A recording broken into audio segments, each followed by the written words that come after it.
That is DC tacho generator और टेको metre. देखो, अभी आपने लास्ट ईयर मशीन के अंदर प्रैक्टिकल्स किए होंगे, ठीक है। प्रैक्टिकल जब अपन डीसी जनरेटर के जब कर रहे थे, कपलिंग के कर रहे थे अपन, जिसके अंदर आपको अगर ओसीसी ड्रॉ करना, ओपन सर्किट करेक्टरिस्टिक ड्रॉ करनी थी, तो उस टाइम पे आपने एक इंस्ट्रूमेंट यूज लिया था जिसको बोलते हैं अपन टेकोमीटर। मैं बार बार आपको बोलता था कि टेकोमीटर से आप उसकी जो मोटर है उसकी स्पीड को आप मेजर करो कि वो कितनी आरपीएम पे आपकी रोटेट कर रही है, ठीक है।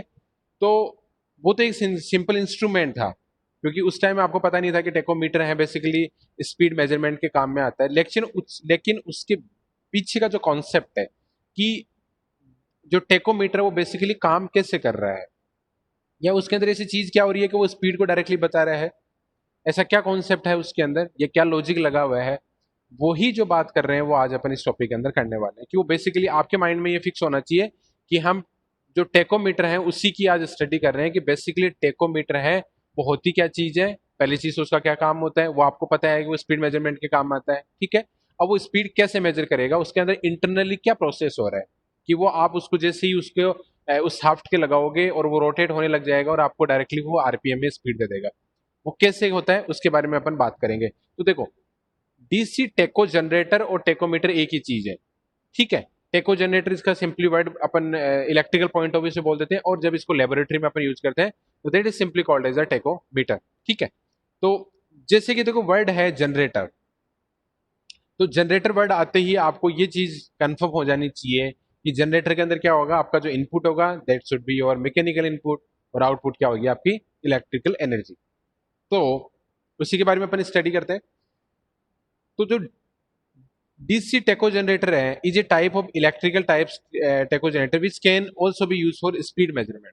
यानी जो टेकोमीटर है या टेको जनरेटर है उसका जो मेन पर्पज है इलेक्ट्रिकल लेबोरेटरीज के अंदर, that is measurement of speed. अगर आपको स्पीड मेजरमेंट करनी है किसी भी डिवाइस की, डिवाइस का मतलब किसी मोटर की, अगर आपको स्पीड मेजर करनी है तो आपको क्या यूज करोगे, आप टेकोमीटर यूज करोगे।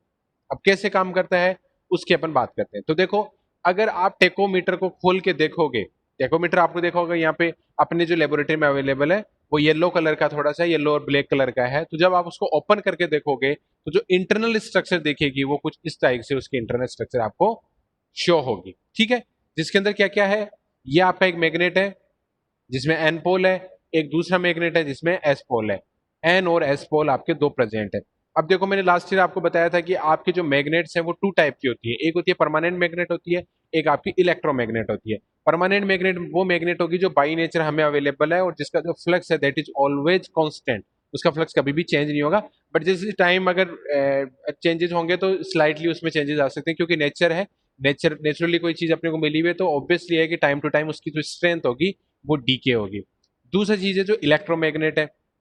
तो इलेक्ट्रोमैग्नेट क्या है कि जो इलेक्ट्रिसिटी पे डिपेंड करती है, या जो अमाउंट ऑफ करंट उसके अंदर कितनी फ्लो कर रहे हो उसके ऊपर डिपेंड करता है कि उसका फ्लक्स की वैल्यू क्या होगी। तो दो टाइप के अपने पास मैग्नेट है, first one is a permanent magnet and second one is your electromagnet, जो कि दोनों चीजें मैं ऑलरेडी आपको लास्ट ईयर बता चुका हूँ इलेक्ट्रिकल मशीन फर्स्ट के अंदर, ठीक है। तो यहाँ पे जो मैग्नेट है that is your permanent magnet. Permanent magnet का मतलब क्या है कि उसके अंदर आपकी जो मैग्नेटिक फील्ड होगा that is always constant, okay.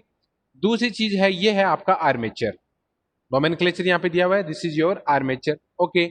और ये है आपका कॉम्यूटेटर और ब्रश का पोर्शन। ये जो दो चीजें, दो आपको रेक्टेंगुलर पोर्शन दिख रहे हैं, दिस वन स्क्वायर रेक्टेंगुलर जो भी आप मानना चाहो, ये जो पोर्शन दिए हुए ये आपके क्या है, ब्रशेज, ओके। और इस ब्रशेज से क्या हुआ, ये मेरा लिमिटिंग रेजिस्टेंस में लगा है, क्या काम आएगा मैं बताऊंगा। और ये क्या है आपका मूविंग कॉइल वोल्टमीटर, ठीक है। तो मूविंग कॉइल वोल्ट अपने आपने मेजरमेंट में पढ़ा होगा, अलग अलग टाइप के आपके पीएमएमसी होता है, परमानेंट मैग्नेटिक मूविंग कॉइल होता है, ठीक है।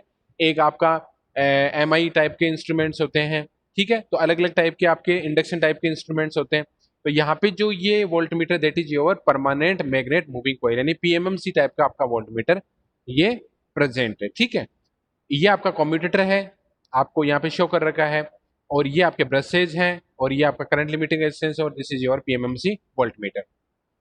अब देखो, टेकोमीटर के अंदर जो ये पोर्शन दिख रहा है आपको थोड़ा सा ग्रीनिश कलर का है, ये क्या है कि आपका जो टेकोमीटर का अपन ने, अगर आपको याद होगा उसका एक थोड़ा सा इमेजिनेशन की इंस्ट्रूमेंट कैसा होता है, तो उसके अंदर एक बाहर शाफ्ट निकली होती है, स्टील की थोड़ी सी शाफ्ट निकली होती है, मेटेलिक मेटेलिक हो सकती है, वो मेटेलिक की है। उसके आगे आपका कुछ ना कुछ मतलब आपका रबर टाइप का कोई ना कोई एक नोब लगी होती है। उस नोब को क्या करते हैं अपन, जो शाफ्ट निकल के आती है मोटर की उसके अंदर लगाते हैं अपन। तो वो क्या होती है, जब मोटर की जो शाफ्ट है वो घूम रही है तो जो आपकी जो नोब है वो भी क्या होने जाती है, आपकी रोटेट होने लग जाती है। तो ये जो पोर्शन है बेसिकली क्या है, आपकी जो टेकोमीटर है उसकी क्या है, ये शाफ्ट है। टेकोमीटर की नोब मान सकते हो, या उसकी जो स्मॉल सॉफ्ट शाफ्ट निकली होती है मेटल की, वो ये है। ठीक है, तो ये कंप्लीट जो डायग्राम है ये क्या है, आपका कंप्लीट डायग्राम है टेकोमीटर का। ठीक है, या टेको जनरेटर का। अब ये कैसे काम करता है देखो, तो इसके लिए पूरा अपन डिटेल में पढ़ते हैं कि यहाँ पे क्या है। अगर मैं कंस्ट्रक्शन पॉइंट ऑफ व्यू से देखो तो क्या है कि the armature of DC tachometer, टेको जनरेटर या टेकोमीटर एक ही चीज है, बार बार टेको जनरेटर है, कोई दिक्कत नहीं है। तो the armature of DC tacho generator is kept in the permanent magnetic field. Yes, it is correct. ये आर्मेचर आपकी, ये आर्मेचर आपके परमानेंट मैग्नेट हैं, ये एन और एस इसके बीच में रखी हुई है, करेक्ट है। यही चीज ये बोल रहा है कि the DC tachometer is kept in the permanent magnetic field, in between the permanent magnetic field. Okay, the armature of the tacho generator is coupled to the machine whose speed to be measured. Yes, the armature of the tacho generator, armature ये है, is of the tacho generator is coupled, coupled का मतलब क्या है, उससे connect है, to the machine whose speed is to be measured, यानी जिस मशीन की स्पीड आपको मेजर करनी है उसके साथ उसकी कपलिंग होती है। यस, इसी के थ्रू उसकी क्या होती है, कपलिंग होती है। मतलब क्या, कपलिंग का मतलब क्या है कि जो मोटर की शाफ्ट आपकी बाहर निकल के आई थी, उस मोटर की शाफ्ट में एक छोटा सा होल होता है, उस होल के अंदर अपन क्या किसको एंटर करवाते हैं, टेकोमीटर की जो स्मॉल शाफ्ट होती है या जो नॉब होती है उसको अपन एंटर करवाते हैं। तो जो एंटरिंग प्रोसेस है मोटर की, जो होल है शाफ्ट का होल है उसमें, और जो टेकोमीटर की जो नॉब है उसका जो इंटरेक्शन पॉइंट है, that is particular point is called as the coupling, coupling between motor shaft and the your knob of the tacho generator या नॉब ऑफ द आर्मेचर। ठीक है, तो अपन क्या करते हैं कि इसमें कपलिंग करवाते हैं किस किस के बीच में, मोटर के शाफ्ट के और आपके जो टेको मीटर है उसकी नॉब के बीच में। और ये किसके साथ अपनी कपलिंग करवाते हैं, जिसकी आपको स्पीड मेजर करनी है, क्योंकि आप डीसी मोटर है उसकी स्पीड मेजर करना चाहते हो तो आपने उसकी क्या है, कपलिंग करवा दी। अब उसके अंदर इंटरनल प्रोसेस क्या होता है उसकी अपन बात करते हैं। देखो, when the shaft of the machine revolves, machine का मतलब क्या है यहाँ पे, मोटर। ठीक है, मशीन का मतलब यहाँ पे क्या, मोटर की, जब मोटर की जो शाफ्ट है वो आपकी मान लो घूमी, क्योंकि आपने क्या किया, मोटर को इलेक्ट्रिसिटी इनपुट, क्योंकि मोटर में क्या होगा, इलेक्ट्रिकल एनर्जी इनपुट होगा, आउटपुट आपको क्या मिलेगा, मैकेनिकल। इलेक्ट्रिकल एनर्जी आपने दी तो मोटर रोटेट स्टार्ट होना होगी, मोटर आपकी रोटेट होना स्टार्ट हो गई है, तो क्या होगा कि उसकी जो शाफ्ट होगी वो क्या हो जाएगी, आपकी रोटेट होने लग जाएगी। तो जब मशीन की शाफ्ट जब रोटेट होती है तो क्या होता है कि the armature of the tacho generator revolves in the magnetic field produce. Yes, क्योंकि देखो, अगर मेरी, मैं एक बार इसको थोड़ा सा और क्लियर कर देता हूं आपको कि फॉर एग्जांपल ये मेरी यहाँ पे मोटर है, ये मेरी मोटर है, ठीक है, ये मेरी मोटर है, और इस मोटर की जो शाफ्ट है वो मोटर की शाफ्ट मेरी, जस्ट वन सेकेंड, मोटर की शाफ्ट मेरी यहां से कपलिंग है फॉर एग्जांपल, ये मेरा यहाँ पे कपलिंग करवा दी मैंने इन दोनों की। तो जब मान लो कि इसकी जो ये शाफ्ट है, रोटर की जो शाफ्ट अगर रोटेट हो रही है, ये रोटेट हो रही है, तो ऑब्वियसली ये भी क्या होगा, आपका रोटेट होगा, ये भी रोटेशन स्टार्ट हो जाएगा, क्योंकि यहाँ पे दोनों के बीच में आपने क्या कर रखी है, कपलिंग प्रोवाइड कर रखी है। जब ये घूमेगा, अगर ये आपकी ये वाला पोर्शन अगर घूम रहा है तो इसका मतलब क्या है कि आपका आर्मेचर है वो भी क्या हो जाएगा, आपका घूमने लग जाएगा, आर्मेचर भी क्या हो जाएगा, आपका घूमने लग जाएगा। और अगर आर्मेचर घूम रहा है, मैग्नेटिक फील्ड यहाँ पे प्रेजेंट आपका एन से एस की तरह में मैग्नेटिक फील्ड आपका प्रेजेंट है, तो इसका मतलब क्या हुआ कि आपकी जो आर्मेचर है वो क्या हो रही है, नॉर्थ पोल और साउथ पोल के बीच में क्या हो रही है, आपकी रोटेट हो रही है, या मैं बोल सकता हूं कि मैग्नेटिक फ्लक्स के अंदर क्या हो रही है, वो रोटेट हो रही है। और अगर मैग्नेटिक फ्लक्स के अंदर रोटेट हो रही है तो क्या होगा उसके बारे में अपन बात करते हैं। तो मैं बोलता हूं कि when the shaft of the machine revolves, यानी जब मशीन की शाफ्ट अगर रिवॉल्व होगी तो जो आर्मेचर है, आर्मेचर किसका, टेको जनरेटर का आर्मेचर, वो भी रिवॉल्व होगा। यस, क्योंकि ये शाफ्ट अगर रिवॉल्व हो रही है तो ये भी क्या हो जाएगी, आपकी रिवॉल्व हो जाएगी। और रिवॉल्व होने से क्या होगा कि जब भी कोई रिवोल्यूशन होता है तो क्या हो रहा है, फ्लक्स का कटिंग हो रहा है आर्मेचर से, तो अकॉर्डिंग टू फेराडेज लॉ उसके अंदर क्या होगा, इस आर्मेचर के अंदर क्या होगा, आपका ईएमएफ जनरेट होगा। तो EMF will generate, EMF will generate, और ईएमएफ आपको पता है कि जो ईजी होता है, क्योंकि जनरेटर बन गया बेसिकली, जनरेटर के अंदर भी क्या करते हैं अपन, बाहर से कोई भी जो शाफ्ट है या जो आपका प्राइम मूवर है उससे क्या करते हैं, जनरेटर के शाफ्ट को अपन रोटेट करवाते हैं, प्राइम मूवर को रोटेट करवाते हैं। प्राइम मूवर जब मैग्नेटिक फील्ड के अंदर रोटेट होगा तो अकॉर्डिंग टू फेराडे लॉ जब भी कोई कंडक्टर किसी मैग्नेटिक फील्ड के अंदर अगर आपका रोटेट होता है या फ्लक्स को कट करता है तो उसके अंदर according to Faraday law EMF आपका प्रोड्यूस होता है। और जो ईएमएफ होता है ईजी जनरेटेड वोल्टेज उसकी वैल्यू होती है N P five upon 60 into Z upon A. यानी मैं बोल सकता हूं कि ई है ईबी जो जनरेटेड वोल्टेज है वो किस किस के प्रोपोर्शनल होगा आपका E g is proportional to flux and speed. यानी ई जो आपका जनरेट हुआ है दैट इज सिंपली ई बोल लेता हूं ईजी नहीं बोल के, that is proportional to N into five. N into five क्यों होगा? क्योंकि आपको पता है कि जो ई की वैल्यू होती है वो क्या होती है आपकी, ई होता है, जस्ट वन सेकेंड, ई होता है आपका N P five upon 60 into Z upon A. This is your E. Okay, this is your E. अब मैं अगर ई की बात करूँ कि कौन कौन से प्रोपोर्शनल होगा, देखो नंबर ऑफ कंडक्टर है दैट इज कांस्टेंट।